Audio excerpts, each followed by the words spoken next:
Praise lord అండి. మీకు అందరూ వందనాలు. మీరందరూ బాగున్నారా?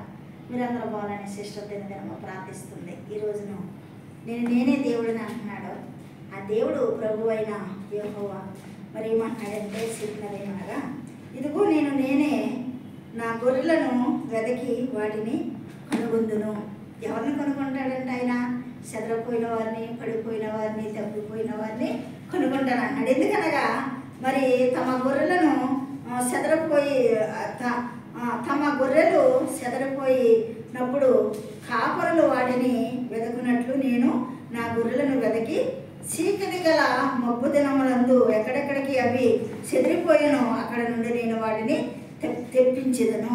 చూడండి, చీకట బ్రతుకుల్లో ఉన్న వారిని కదా, మరి దుష్టాత్మతో ఉన్న వాళ్ళని, త్రాగుబోతులను, దొంగలను, వ్యభిచారులను, ఈ గొర్రెలు ఆయన సన్నిధిలో ఉంటూ ఆయన ప్రార్థన చేస్తూ వాక్యం చదువుతూ తప్పిపోతున్నాయి కదా.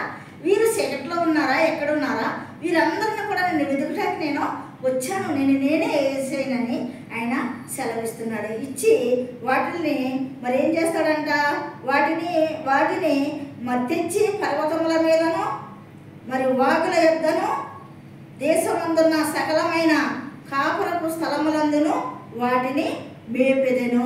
పర్వతంలో ఏది ఉంటుంది, గడ్డి ఉంటుంది, మేత ఉంటుంది. కాబట్టి దేశంలో ఏముంటుంది, మరి యొక్క దేవుని యొక్క స్వరం ఉంటుంది ఆయన దేశంలో. కాబట్టి నేను మేపుతాను అంటున్నాడు ఆయన.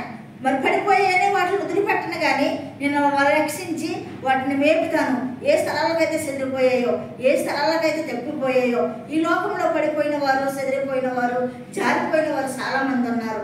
మరి ఆదివారం సండే చర్చికి వెళ్తారు, మండే నుంచి మళ్ళీ లోకంలో కలిసిపోయి అపవాది క్రియల చేత నింపబడి, అపవాది చేత శోధింపబడి మళ్ళీ తిరిగి చీకట బ్రతుకుతున్నారు. కాబట్టి ఇలాంటి గొర్రెలను తిరిగి నేను నడిపించి మరి మేత పెట్టి వాళ్ళని నేను రక్షిస్తున్నాను. మేత అంటే జీవ వాక్యము, ఆ వాక్యంతో వారిని రక్షించి మరి వారిని కాపాడతానని మరి పరిశుద్ధ దేవుడు మరి వాక్యం చదివిస్తున్నాడు. అంతేకాదు, ఇశ్రాయేలు వంశస్థులోని మరి నివసించుతున్న గొర్రెల యొద్దకు వెళ్ళమని తన శిష్యులకు చెప్తాడు.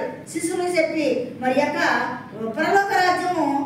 పరలోక రాజ్యము సమాప్తమై ఉన్నది కాబట్టి, వస్తుంది కాబట్టి మీరు సిద్ధపడి ఉండాలి అని శిష్యులకు కూడా చెప్పి సర్వలోకానికి వెళ్ళి సర్వసృష్టికి సువార్త ప్రకటించడానికి కూడా శిష్యులకు ప్రకటించాడు.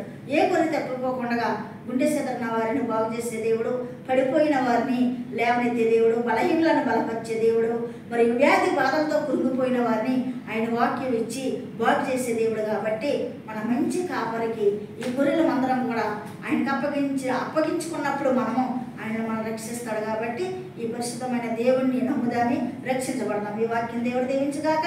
సబ్స్క్రైబ్ చేయండి, లైక్ కొట్టండి. మరి